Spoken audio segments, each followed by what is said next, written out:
setiamu bagi setiap kami. Sekalipun seringkali kami tidak setia, namun Kau tetap setia. Terima kasih untuk semua apa yang sudah Kau kerjakan bagi kami dan sedang dan bahkan akan Kau kerjakan bagi setiap kami. Ya, terima kasih kami boleh menikmati persekutuan ini indah dalam ibadah yang luar biasa pada pagi hari ini. Kami sangat diberkati. Tiba waktunya kami siapkan hati untuk sambut firman-Mu. Mari ya Tuhan, Kau berbicara pada setiap kami. Dan firman-Mu akan memulihkan setiap kami. Firman-Mu akan membangun iman kami. Firman-Mu akan menguduskan dan memberkati setiap Rabi yang bangun dan setiap kami yang Tuhan siap untuk menyambut firman. Terima kasih Bapa di surga. Kami siap untuk menyambut firman Tuhan dan sukacita di dalam nama Tuhan Yesus Kristus yang siap diberkati. Katakan amin. Silakan duduk kembali. Shalom Ibu Bapak. Ya, di dalam Tuhan senang sekali pagi hari ini saya kembali boleh hadir. Terima kasih kepada Bapak dan Ibu Gembala yang untuk sekian kalinya boleh mempercayakan kepada saya untuk menyampaikan khotbah firman Tuhan di tempat ini. Haleluya. Ya, saya melihat tadi Bapak, saya lupa namanya, ya, lagi menggendong tangannya, ya, semoga cepat disembuhkan nanti ya. Nama Tuhan. Saudara, beberapa minggu yang lalu kami sempat merilis lagu terbaru. Mungkin sudah ada yang mendengar lagu terbarunya? Belum ya? Ada tolong tangan yang sudah mendengar? Oh belum, banyak satu saja. Pak Nyoman ya. Terima kasih Pak ya. Maunya saya nyanyikan tapi waktunya kayaknya terbatas ya saudara. Judulnya Hanya Satu Nama. Saudara, harapan saya lagu ini boleh yang pertama menjadi berkat bagi umat Tuhan, yang kedua boleh menjadi ya alat untuk memberitakan Injil ya. Makanya saya bagikan lagu ini ke beberapa rekan-rekan amat Tuhan, bahkan teman-teman sebelah saudara, supaya apa? Menjadi perenungan bagi mereka ya. Lagu ini iraman dangdut saudara ya, yang suka dangdutan boleh saudara ya. Saya sengaja memang bikin lagu dangdut supaya apa? Mudah diterima oleh setiap golongan masyarakat di Indonesia, karena orang Indonesia suka dangdutan saudara ya. Nah, hari ini saya tidak akan dangdutan saudara, tapi saya akan sampaikan tema khotbah tentang undangan Tuhan Yesus. Untuk itu saya ajak Bapak dan Saudara untuk membuka Matius pasal 11 ya, ayat 25 sampai 30. Saya tidak sempat bikin PPT saudara ya. Ya, untuk itu saya ajak Bapak dan Saudara untuk bangkit berdiri. Kita akan membaca pergantian. Ya, saya akan baca ayat yang genap, ayat yang ganjil. Nanti Bapak dan Saudara membaca ayat yang genap, kecuali ayat 30 nanti kita akan baca bersama-sama.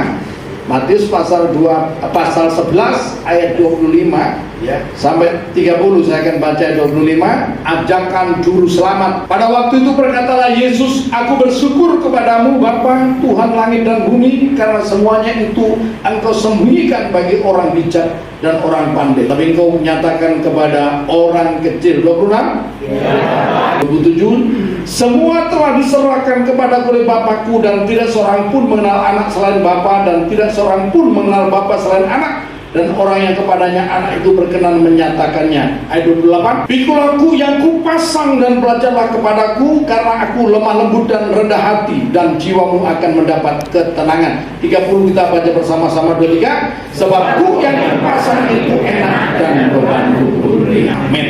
Silakan. Saudara kasih dalam Tuhan ya, siapa yang ya saya percaya semua Bapak dan Saudara ya pernah sekali waktu mengadakan hajatan ya, entah itu acara ulang tahun kah ya, acara pernikahan kah ya. Biasanya kita menyebar undangan, dan undangan biasanya yang kita kirimkan itu kan minimal itu kepada sahabat kita. Amin. Sahabat kita ya, kepada keluarga pasti itu ya, dan kepada orang-orang yang punya nama biasa gitu ya. Kalau kita mengundang misalkan kita mau menikah, mengundang calon gubernur Bali ya hari ini saudara ya, saya tidak sebut namanya lah, nanti pikirnya saya ini lagi ya ya. Saudara dalam Tuhan, nah kalau hadir mereka, waduh senengnya kan, bangga kan.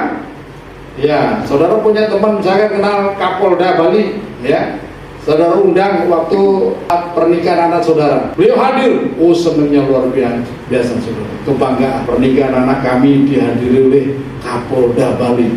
Saya tidak tahu namanya siapa sekarang, Kapolda, ya, karena saya punya banyak teman di Polda. Saudara Tuhan, ya, nah Namun kita lihat siapakah yang diundang oleh Tuhan Yesus. Ya, ini satu keanehan. Belum pernah ini sepertinya. Ya, saudara, orang mengundang orang-orang yang begini. Ayat 28 saya akan baca ulang. Ya, marilah kepadaku semua yang letih lesu dan berbeban berat, aku akan memberi kelegaan kepada. Yang diundang itu adalah semua orang yang letih lesu. Ya, kena 4L, saudara. Ya, ini yang diundang oleh Tuhan, saudara, dan berbeban berat. Saya tanya, saudara, ada nggak yang hadir ini berbeban berat? Saya tak minta saudara angkat tangan, dalam hati aja Pak jawab, saudara. Pak, hari ini berbeban berat, Pak. Ya. Nah, kenapa orang letih lesu dan berbeban berat ini? Siapakah mereka itu? Yang pertama, orang-orang yang miskin dalam banyak hal ini. Miskin harta, miskin pengetahuan, miskin sahabat, miskin ide. Biasanya orang-orang seperti ini punya beban yang berat. Ya. Nah, kemudian siapa lagi? Ya, orang-orang yang terhimpit dengan masalah. Nah, ini orang berbeban berat, letih lesu dan berbeban berat. Terhimpit masalah. Masalah apa? Masalah utang-utang, ditagih pinjol. Amin. Ada yang suka pinjam online? Saudara? Nah, hati-hati. Sering itu kena masalah. Oh, kalau gitu pinjam di Pak Yonatan aja. Pinjam Pak Yonatan tidak punya duit. Amin. Saudara kasih dalam Tuhan ya. Nah, saudara kasih dalam Tuhan, masalah dengan masalah utang-utang. Saya tidak tanya saudara, hari ini yang dihimpit masalah utang-utang. Pak, jatuh tempo Pak, bagaimana kengkeng? Pokoknya lupakan semuanya. Ya, hari ini datang pada Tuhan Yesus. Ya, datanglah pada Tuhan Yesus. Nanti itu urusan Tuhan. Tapi jangan utang terus. Amin. Iya, saudara ya. Kemudian ada yang berbeban berat atau suka apa? Dihantam dengan berbagai macam sakit penyakit. Kemarin saudara, saya ini agak masalah. Kenapa?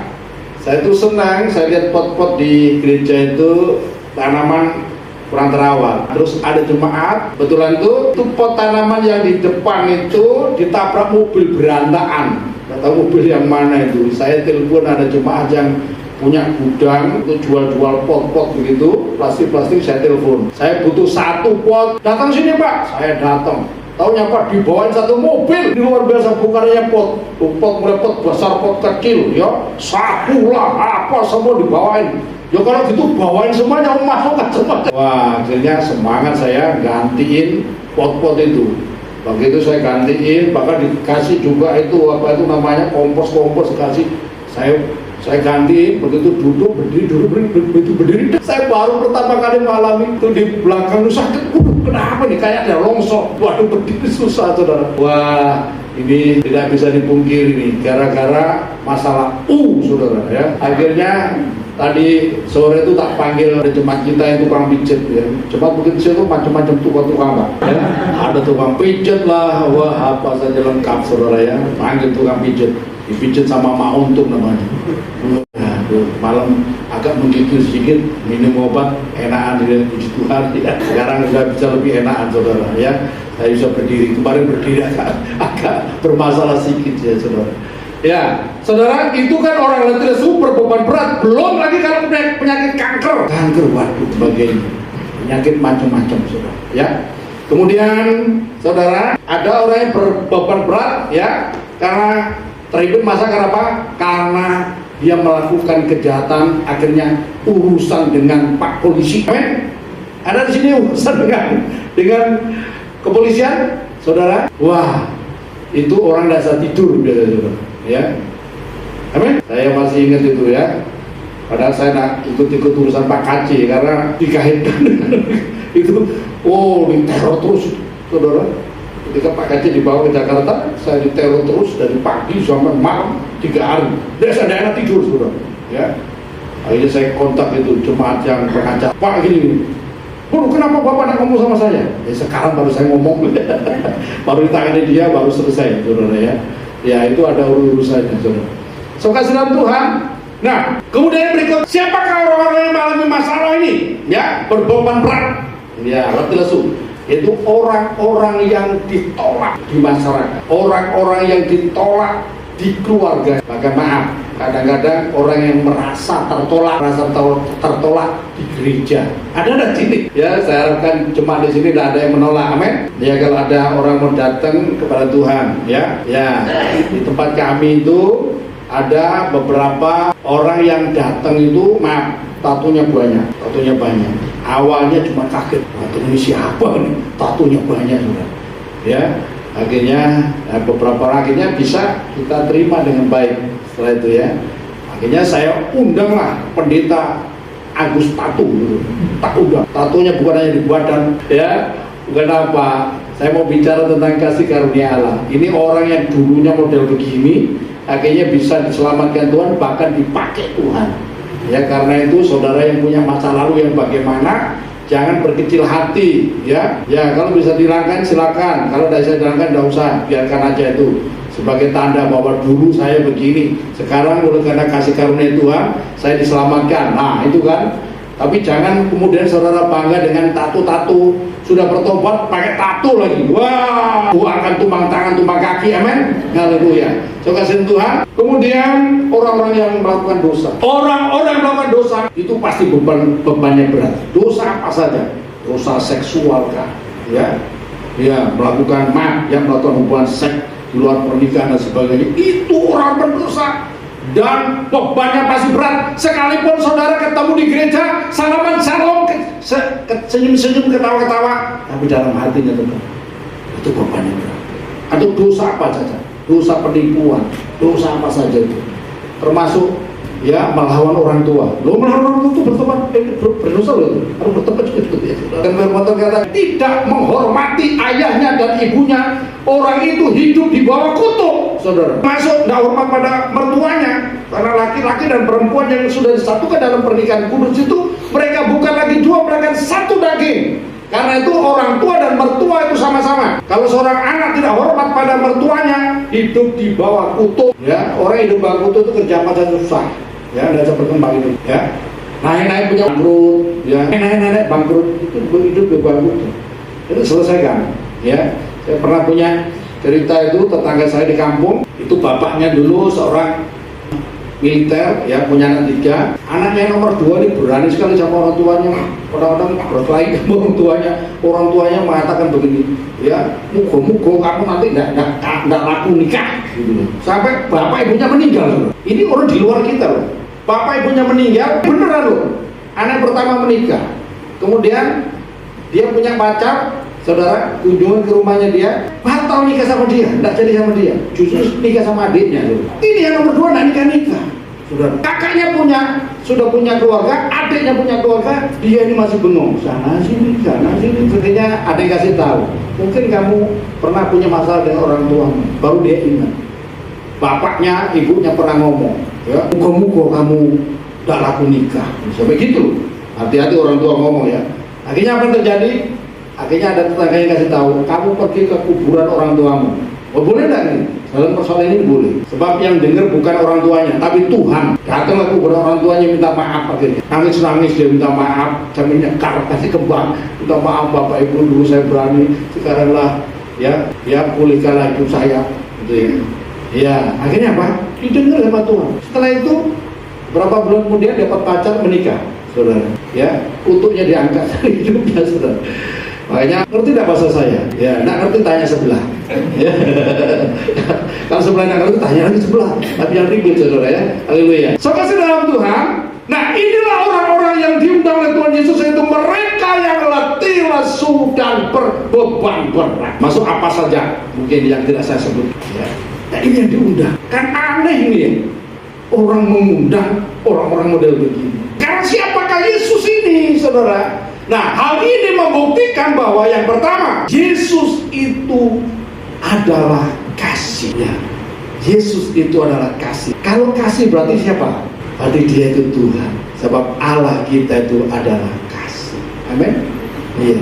Dia bukan manusia biasa, tapi Yesus kasih. Dia peduli dengan penderitaan saya, penderitaan saudara, dengan masalah saya dan masalah saudara, ya, dengan pergumulan saya dan pergumulan saudara. Inilah Yesus, pribadi Yesus. Dia datang bukan mendirikan agama, kemudian minta-minta disembah. Hei, sembahlah akulah Tuhan. Ya, kalau tidak sembah aku, awas kamu ya. Nah, tidak begitu saudara. Kalau Yesus datang begitu, saya mohon maaf, tidak mau ikut Yesus. Kenapa? Ini preman. Kalau misalkan Yesus ke pasar-pasar diperintah, ayo sembah aku. Kalau ada sembah, Petrus, ya mana golokmu? Nah, ini preman saudara. Ya. Tapi Yesus tidak perlu begitu. Misalkan ada seorang dokter datang ke kampung, ya, kampung itu lagi dilanda wabah. Apa yang dokter katakan? Hei, aku ini dokter, ya, aku ini dokter. Mau apa kamu? Ya. Nah ini bukan dokter ini, dokter akan datang buka praktek di sini yang sakit sini, kasih obat, ya. Nggak usah sebut-sebut dia dokter, nggak usah tulis ini dokter, buat dia nggak usah. Tapi pekerjaannya, praktek hidupnya itu, ya praktek pekerjaannya itu yang membuktikan bahwa dia dokter. Saudara, amin? Iya. Jadi tujuan datang Yesus bukan memberikan agama, tapi untuk menyelesaikan masalah saya dan masalah saudara. Amin? Nah itu kabar baik untuk dunia. Bukannya untuk jemaat di sini, tapi semua orang. Makanya saya tuliskan sebuah lagu bagi dunia.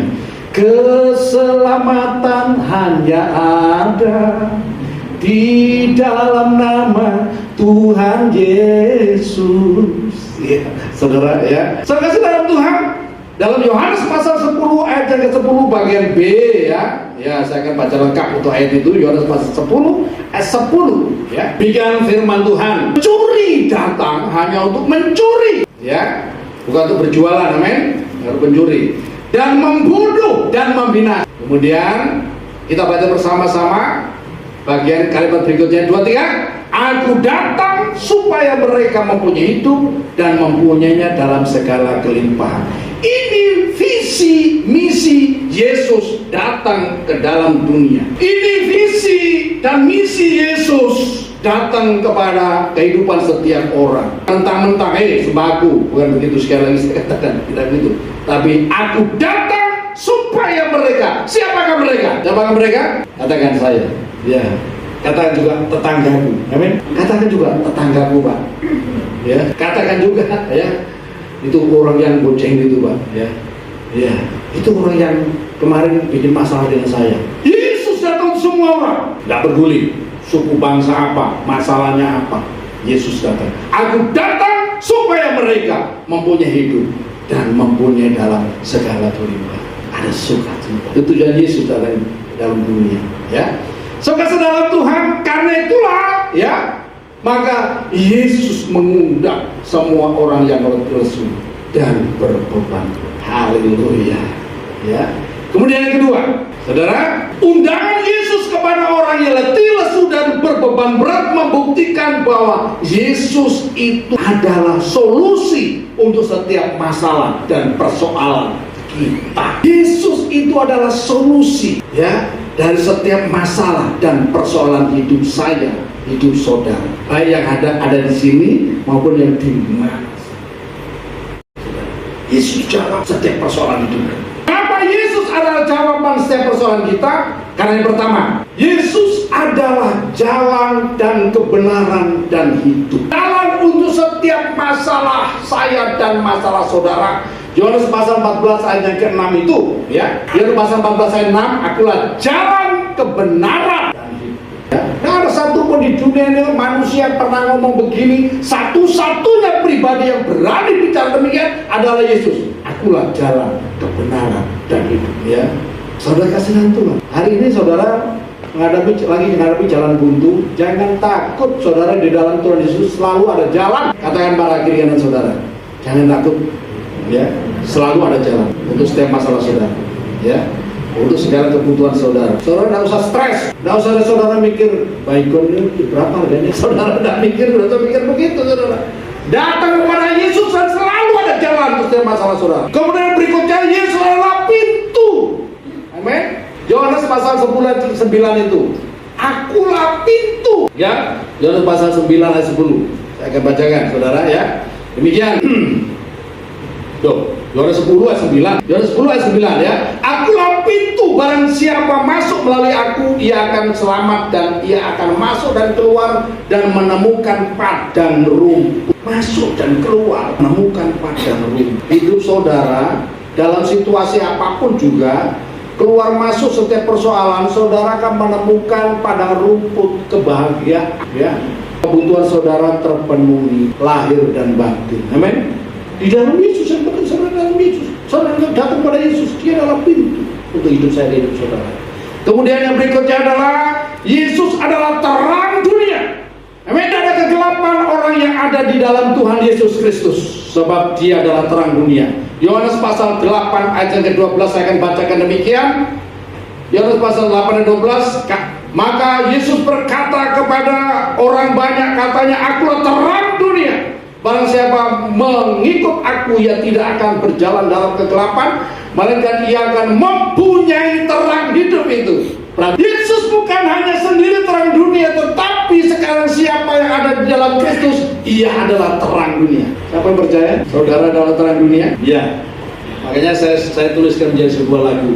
Kamulah terang dunia bagi nama Yesus, bab Dia telah mengubahmu, kau ciptaan baru. Saya hanya ingin mengingat semua umat Kristen bahwa semua umat Kristen dipilih bukan hanya untuk diselamatkan masuk surga, tetapi dijadikan terang dunia. Makanya orang Kristen yang terang dunia jangan suka cari gelap-gelapan atau tinggal di gelap-gelap. Sengaja matikan terangnya, terus datanglah di gelap-gelap, ikut lagi, ya, joget-joget di gelap-gelap. Ada di sini bertobat, amin. Ya. Harusnya saudara masuk di kegelapan itu supaya jadi terang. Mereka malu, kok ada si A, si B ya datang, ada jemaat Bukit Mulia loh, ya. Sementara ada orang-orang lagi, minimal ada orang lagi gini, kumpul-kumpul gini. Terus ada saudara duduk, matikan, ya. Itu kalau saudara jadi terang. Tapi kalau saudara konconin, saudara, ya. Saya pernah sekali waktu, ya, itu datang ke jemaat yang lagi berkebun sini. Saya lihat dia dari jauh itu lagi nyangkul, lagi saudara. Saya datang dari belakang. Saya langsung shalom, bingung dia apa. Saya bilang enggak usah, biarkan aja, saya udah tahu, ya. Ya, saya bincang-bincang. Sekarang sudah bertobat, saudara. Ya. Cuma kita di sana banyak juga yang begini, ya. Tapi akhirnya sekarang sudah bisa lepas. Di sini nggak ada, kan? Ya. Maksudnya hari ini nggak ada. Saudara Tuhan, kemudian yang berikutnya Yesus adalah roti hidup. Yesus itu roti hidup, saudara. Haleluya, saudara. Yohanes 6 ayat 30 ayat 51, ya. Yohanes 6 ayat 51 saya akan bacakan demikian, ya. Haleluya, saudara. Akulah roti hidup yang telah turun dari surga. Jika seorang makan dari roti itu, ia akan hidup selama-lamanya. Dan roti yang kuberikan itu ialah dagingku yang akan kuberikan untuk hidup dunia. Yesus adalah roti, kebutuhan pokok untuk hidup saya dan hidup saudara. Manusia terdiri dari tiga bagian: roh, jiwa, dan tubuh. Tubuh kita butuh, ya, segala macam roti. Ya, singkong kah, ya, apa semuanya masuk. Ya, itu harus setiap hari tersedia, amin. Ya, coba bapak-bapak kalau sudah disediakan pagi saja, ya. Kadang-kadang alisnya bisa gini, ya, alisnya bisa lebih dekat dengan yang lain, ya. Apalagi siang, pagi dan siapkan, siang dan sekarang sudah mulai alisnya mulai naik lagi, saudara. Kemudian sampai sore dan siang, wah, masalah itu, amin. Masalah itu, ya. Nah, demikian pula dengan tubuh roh kita. Ini butuh makanan. Makanan rohani ini apa? Makanan roh jiwa kita. Ya, memang banyak di setiap, ya, yang bisa memuaskan itu. Tapi satu-satunya makanan yang benar, yang membawa kepada kehidupan adalah Yesus Kristus, yaitu firman Allah yang Maha Kuasa. Itulah makanan rohani kita. Amin. Iya, dan orang yang suka merenungkan firman Tuhan siang dan malam, ia akan seperti pohon yang ditanam di tepi aliran air, yang tidak layu daun, apa saja yang diperbuatnya pasti berhasil. Haleluya, saudara. Kemudian dia adalah pokok anggur, dia sumber air hidup, ya. Bahkan dia adalah kebangkitan dan hidup, ya. Dia adalah penasihat yang ajaib dan sebagainya. Itu pribadi Yesus kita. Mengapa Yesus panggil semua atau mengundang semua orang letih, lesu, dan berbeban berat? Karena dia punya solusi. Tidak sekedar kumpulin orang-orang bermasalah, saudara. Kemudian cari donatur. Nah, sini, ya, cari donatur. Saya ngumpulin orang-orang bermasalah, tolong kasih donasi, ya. Iya, haleluya.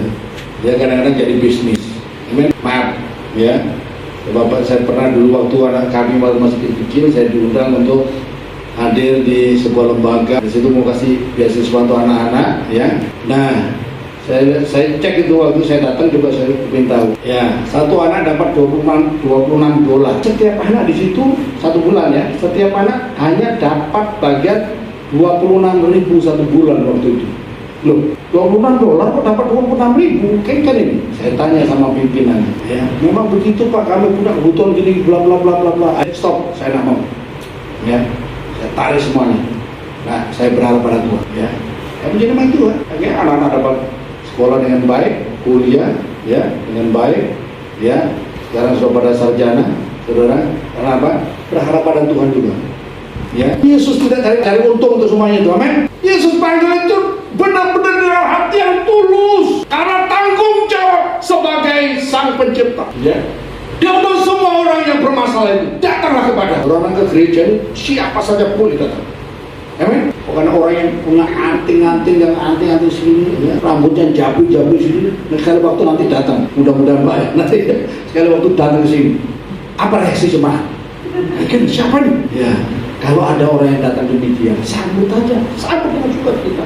Senyuman saudara itu akan memuaskan dahaga. Sambutan saudara memuaskan dahaga. Orang itu berubah karena apa? Kasih, bukan karena pinternya kita kasih nasihat, bukan, karena kasih yang kita salurkan. Orang itu akhirnya berubah. Amin. Iya. Jadi siapa saja yang datang ke gereja, sambut dengan sukacita. Haleluya. Nah, yang berikutnya apa? Yesus mengundang, ya, semua orang letih, surat dan berat. Yang ketiga, membuktikan bahwa Yesus itu punya kuasa. Dia memegang kuasa. Kita kembali kepada, ya, pada Yohanes pasal 11 tadi, ayat yang ke-27. Yohanes pasal 11 ayat 27 saya akan bacakan kembali ke Bapak dan Saudara, ya. Matius pasal 11, maaf, ya. Matius pasal 11 ayat yang ke-27, ya. Matius pasal 11 ayat 27. Saya akan bacakan. Ya. Semua telah diserahkan kepadaku oleh Bapa, dan tidak seorang pun mengenal anak selain Bapa, dan tidak seorang pun mengenal Bapa selain anak, dan orang yang kepadanya Allah itu berkenan menyatakannya. Dan saya kasih dalam Tuhan, mengapa Yesus katakan semua sudah diserahkan Bapa kepada? Saudara, saya mau sampaikan bahwa, ya, ketika Yesus Sang Firman itu hadir sebagai anak manusia, ya, dia mengambil rupa sama seperti saya, ya. Mengapa Yesus perlu dibaptis? Mengapa Yesus perlu dipenuhi Roh Kudus? Ya, ya, karena waktu itu memang Yesus benar-benar mengambil rupa seperti kita sama, mengosongkan diri. Maka Yesus perlu dipenuhi dengan Roh Allah, ya. Dan Yesus juga waktu itu dia hadir sebagai anaknya Yusuf, si tukang kayu dari Nazaret, ya. Dia belum, tidak secara otomatis kemudian dia mempunyai kuasa atas dunia ini, mempunyai kuasa atas yang hidup dan yang kelihatan dan yang tidak kelihatan. Tidak. Baru kemudian Yesus diberikan kuasa. Dan lebih tepatnya ketika Yesus bangkit dari antara orang mati. Coba tolong tayang Matius 28 ayat yang 18, ya. Matius 28 ayat 18. Nah, itu lebih tepatnya di sana, ya. Saya akan bacakan Matius pasal 28 ayat 18. Kita baca bersama-sama, ya. Kita baca bersama-sama. 2, 3. Yesus mendekati mereka dan berkata, kepadaku telah diberikan segala kuasa di surga dan di bumi. Ya. Setelah Yesus menyerahkan dirinya untuk menjadi korban tebusan bagi saya dan saudara, menurut kehendak Bapanya, kemudian dia mati, dan ketika mati rohnya masuk ke dalam Hades, dunia orang mati, ya. Dan dia membuktikan dia menang atas maut dan kerajaan maut pada hari pertama minggu itu, yaitu pada 3 hari setelah kematiannya dia bangkit, ya. Dan dalam kebangkitannya itulah maka dia menerima segala kuasa di surga, di bumi dan di bawah bumi. Hanya di dalam nama Yesus bertekuk lutut segala apa yang ada di surga, di bumi dan di bawah bumi. Saudara bisa baca itu, ya, dalam Filipi pasal yang kedua. Saudara, Filipi pasal 2 mulai 8 sampai 11 itu, ya. Tidak ada nama, ya, yang melebihi nama Yesus, ya. Dalam Roma pasal 10 ayat 13, Siapa yang berseru kepada nama Yesus akan diselamatkan. Nama Yesus punya kuasa yang dahsyat, ya. Saudara menghadapi apa saja, sebut nama Yesus dan itu ada solusi. Saya masih ingat itu ada saudara kita yang dari Aceh ketika terjadi tsunami, ya. Tahun berapa tuh? 2000 berapa? Tsunami. Namanya Aceh, 2004 ya. 2004 ya. Itu di Calang ada seorang pemuda yang ketika habis gempa itu, kemudian dia melihat air laut naik, saudara. Dia naik cari sepeda motor, dia lari jauh dari area pantai itu, saudara. Tapi nggak bisa karena apa? Karena banyak pohon-pohon yang tumbang di jalan, berantakan semuanya. Ya, banyak sepeda motor yang jatuh juga, saudara. Ya. Kemudian dia berseru, sebut nama Tuhannya sampai kering, nggak ada pertolongan. Sampai kering, nggak ada pertolongan. Tapi kemudian dia ingat detik-detik terakhir, ya. Setelah air itu mulai mendekat, terpaksa dia, ya, dia sebut Tuhan yang orang Kristen tolong aku. Saudara, hanya Tuhan yang orang Kristen loh. Dia melihat sebuah tangan turun dari langit, pukul air itu. Dia ngomong, Tuhan orang Kristen. Siapa Tuhan orang Kristen? Siapa? Yesus. Nama Yesus. Saya sering sekali itu, saya masih muat di YouTube saya, saudara. Waktu uji nyali, pesertanya seorang perempuan Kristen dari Bandung, ya. Jadi isunya perempuan ini tidak pernah ke gereja, tapi sekali waktu ikut, ya, uji nyali di sebuah bekas pabrik yang paling angker. Satu hari sebelumnya tidak ada satupun peserta yang tidak kesurupan, semua kesurupan. Begitu masuk situ sebentar lagi, kesurupan semua. Karena melihat kondisi begitu, dia takut, dia mundur, saudara. Tapi kemudian berani lagi, punya keberanian. Tapi dia mengajukan satu syarat, apa? Ditemani oleh orang lain. Akhirnya dikasihlah teman laki-laki, ya, dari iman sebelah. Dan sudah begitu masuk ke uji nyali, baru dia nyanyi, ya, darahmu sucikan daku. Ini tak pernah musuh setan nih, ya. Makanya nyanyi dalam keadaan seperti itu dia nyanyi cuma darahmu, ya, darahmu. Kalau saya kan dalam nama Yesus, dalam nama Yesus, usir semua kan setan-setan itu. Ya, ini tidak darahmu Yesus. Saya ini hanya ikut uji nyali saja. Saya tidak mau mengganggu, ya. Ya, kemudian dia melihat itu ada barang-barang di pabrik itu, yang bekas pabrik itu ada yang hidup sendiri, mesin hidup sendiri. Kemudian ada penglihatan itu. Sebentar lagi temannya yang laki-laki itu langsung terdengar suaranya, wah, wah, wah, berada di panel listrik di atas tuh, wah, wah, wah, wah. Ngeri. Tapi dia tetap aja darahmu Yesus, ya.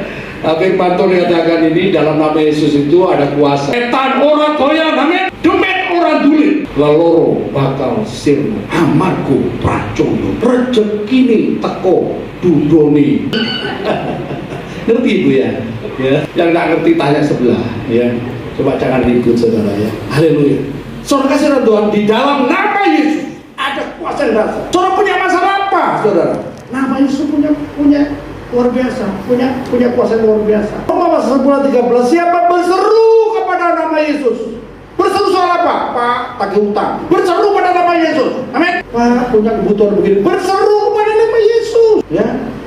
Jangan sedikit-sedikit kalau ada masalah posting di Facebook, ya, ibu-ibu lagi, ya, sakit hati dengan suaminya, posting di Facebook rame-rame, ditonton oleh seluruh dunia.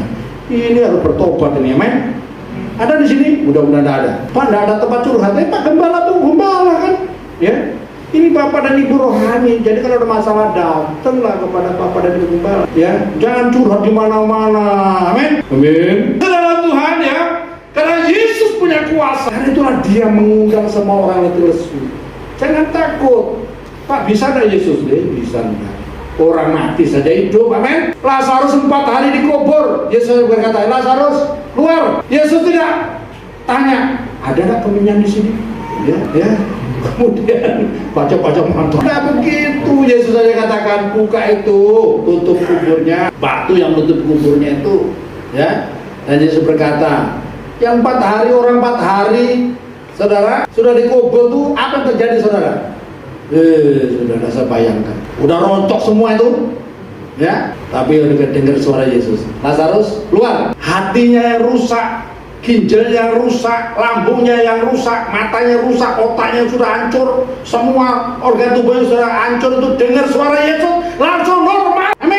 Karena apa masalah saudara? Jangan saudara percaya dan percaya terus. Ya, Yesus ada di sini. Firman Tuhan katakan, di mana 2-3 orang berkumpul dalam namaku, aku ada di tengah mereka. Kalau Yesus ada di sini, ngapain saudara di sini? Ya, Yesus selalu ada menepati janjinya. Jadi setiap persoalan saudara datang bawa kepada Tuhan Yesus. Ya. Nah sekarang begini, ya, dan terakhir, ya, terakhir, yang terakhir, ya. Sekarang bagaimana cara mendapatkan pertolongan dari Tuhan Yesus itu? Ya, yang pertama datang saja, tidak butuh yang ribet-ribet, datang kepada Yesus. Pak, saya sudah datang. Ada orang loh datang ke sini, hanya tubuhnya toh, tapi hatinya keliling, pikirannya keliling. Ngomongin lagi, Pak Yonatan kok baru selesai. Ya, saudara, loh, datang betul-betul. Pikiran kita datang, hati kita datang, connect gitu. Pemimpin pujian, terima kasih, saya sangat diberkati. Pemimpin pujian, udah pemimpin pujian yang bagus, ya, mulutnya nyanyi, tapi pikirannya lain-lain. Ya, itu namanya tidak datang pada Tuhan Yesus. Datang pada Tuhan Yesus, ya. Iya. Kemudian berikutnya di sini kita kembali pada Matius pasal yang ke-11 tadi, ya. Iya. Pikul aku yang kupasang, ayat 29, yang kupasang, dan belajarlah kepada, ya. Yang pertama, pikul aku. Artinya apa? Ada kesediaan untuk merespon apa yang diperintahkan oleh Tuhan Yesus. Mau disuruh apa? Ya sudah mau. Pikul aku. Bagaimana Tuhan? Kayaknya orang letih lesu dan berbeban berat suruh pikulku. Kenapa? Karena masalah yang saudara hadapi itu karena kok yang saudara tanggung. Kok hidup saudara tanggung. Setiap orang itu ada punya kok, saudara. Ya, masalah-masalah itu nanti Tuhan lepaskan dan Tuhan akan ganti dengan kok yang baru, yaitu kok dari Tuhan Yesus. Bicara mengenai pengajaran, mengenai hukum-hukum, pola pikir, orang itu berhasil atau tidak itu tergantung dari pola pikirnya. Amin. Kalau pikiran saya dan pikiran saudara, ya, masih pola pikir menurut manusiawi kita, kebanyakan bisa kita nih gagal dalam hidup ini, beban jadi berat dan sebagainya. Tapi kalau kita sinkronkan dengan perkataan dan hukum daripada Kristus, maka pikiran kita ini akan pikiran yang baik dan itu cenderung untuk berhasil. Makanya firman Tuhan katakan dalam Ulangan pasal 8 ayat pertama itu, jika engkau baik-baik mendengarkan suara Tuhan Allahmu dan melakukan dengan setia apa yang diperintahkan padamu pada hari ini, maka aku akan mengangkat engkau di atas segala bangsa. Dan ini kehendak Tuhan loh. Mengapa saya berdoa terus untuk jemaat di tempat kami itu supaya mereka juga bisa berhasil dan sebagainya. Ya, saya tidak mengajari mereka dari dunia, tidak. Saya ingin membuktikan bahwa firman Tuhan itu ya dan amin. Bahwa jemaat itu dipanggil bukan hanya untuk diselamatkan, tapi untuk menerima segala anugerah Tuhan dalam hidup ini, supaya kita bisa menceritakan perbuatan-perbuatan Tuhan yang ajaib yang dikerjakan melalui kehidupan saya dan kehidupan saudara. Itu tujuan. Ya. Makanya saya tuliskan jadi sebuah lagu itu, ya. Nggak usah saya nyanyikan lagi. Saya ambil dari 1 Petrus pasal yang ke-29, ya, saudara. Nah, itu tujuan Tuhan memanggil kita, saudara. Ini juga jemaat di sini juga mengalami lepas dari segala persoalan saudara, ya, apapun persoalan saudara, saudara bisa bersaksi nanti. Kemudian hidup diberkati Tuhan. Ya, saya ingin jemaat semua itu diberkati menjadi kepala, amin. Ada orang ngomong begini, Pak, dah enak jadi kepala, puyeng. Ya namanya kepala ya puyeng, amin. Tidak ada, sekotku puyeng, tidak ada sekot puyeng. Dengkolku puyeng, Pak, tidak ada. Yang puyeng itu di kepala. Ya, harus siap jadikan kepala untuk diberkati menjadi berkat bagi banyak orang. Saya motivasi jemaat, ayo berani buka mulai usaha, berani, ya. Kapan hari itu saya punya kerinduan begini, jemaat tidak ada yang punya pikiran untuk buka usaha, potong rambut.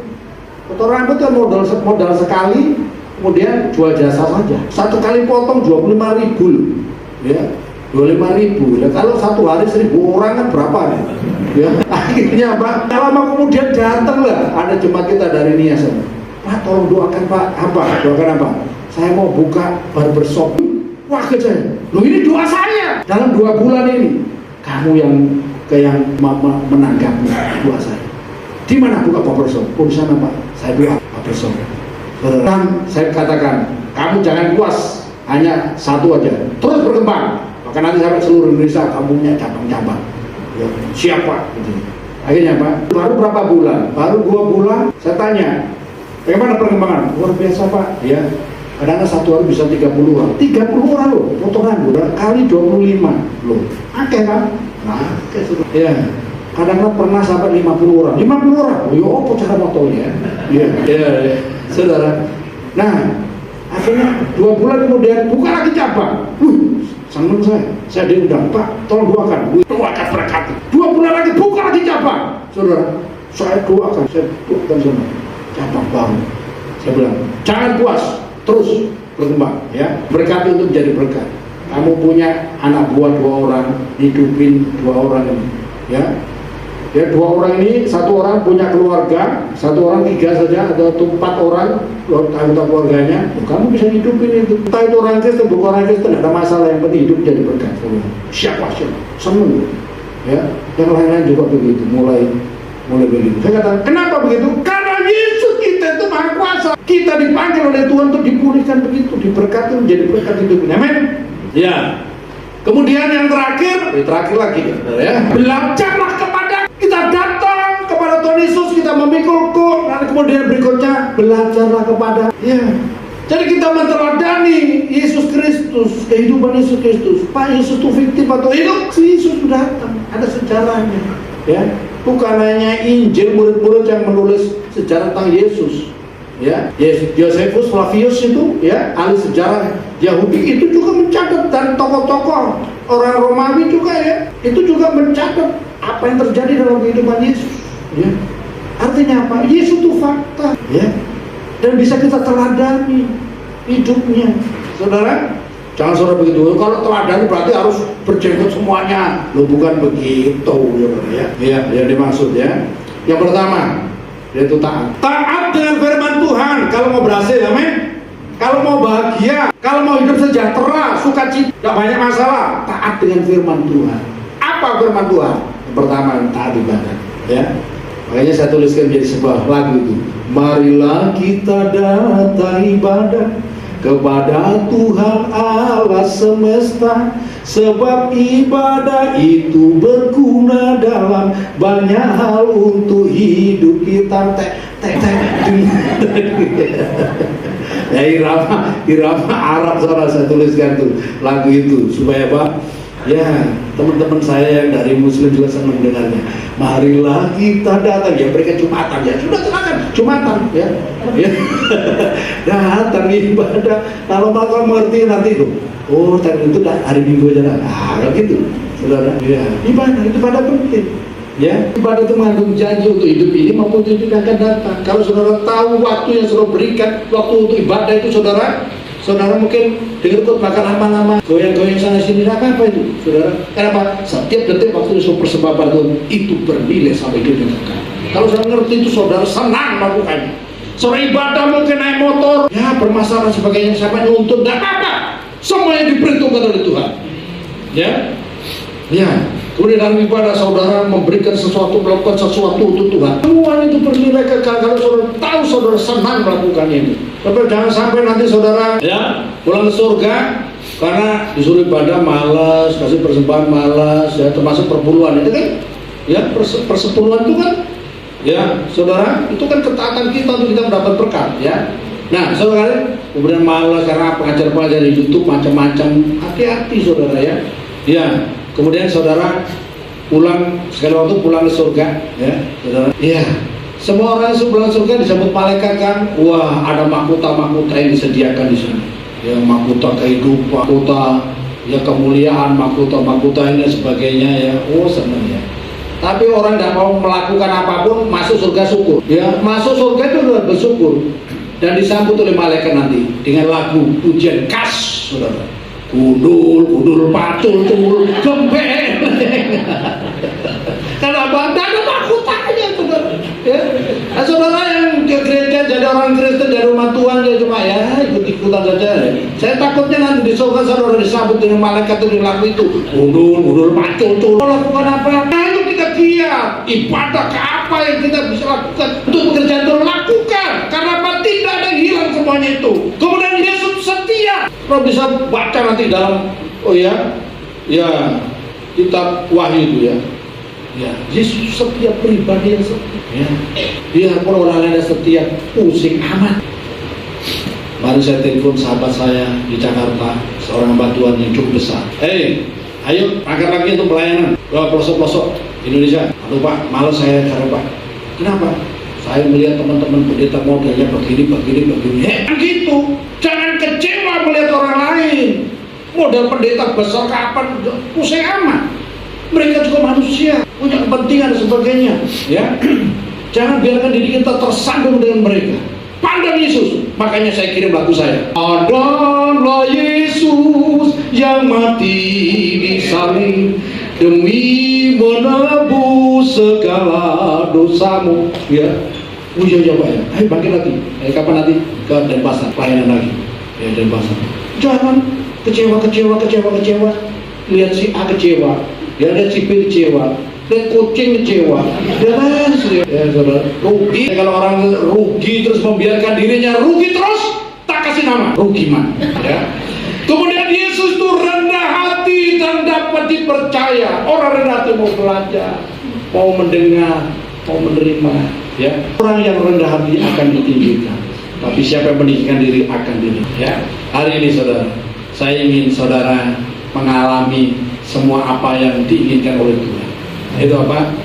Saudara mengalami kelepasan, saudara mengalami pertolongan, ya.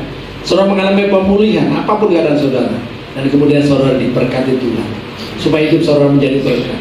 Nama Tuhan dipermuliakan oleh kehidupan saya dan kehidupan saudara. Inilah kehendak Tuhan untuk saya dan saudara. Tuhan Yesus memberkati. Mari kembali berdiri, ya. Kita naikkan pujian ini, ya. Tidak tahu, mungkin pandanglah Yesus itu, ya. Nah, apa-apa, coba-coba saja, saudara, ya. Mudah-mudahan saya tak lupa, ya. Kita suruh coba Tuhan pada berdiri, ya. Pandanglah Yesus yang mati di salib. Haleluya. Pakai coba ya. Yang mati di salib demi menebus segala dosamu. Dia telah serahkan nyawanya ganti nyawamu. Pandanglah Yesus Tuhanmu. Pandanglah Yesus yang telah bangkit. Pandanglah Yesus yang bangkit dari maut. Yang bangkit dari maut. Dia telah kalahkan maut.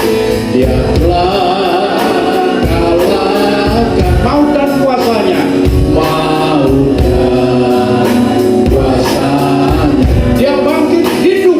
Dia bangkit hidup untukku dan untukmu. Untukku. Pandanglah Yesus Tuhan. Jangan pandang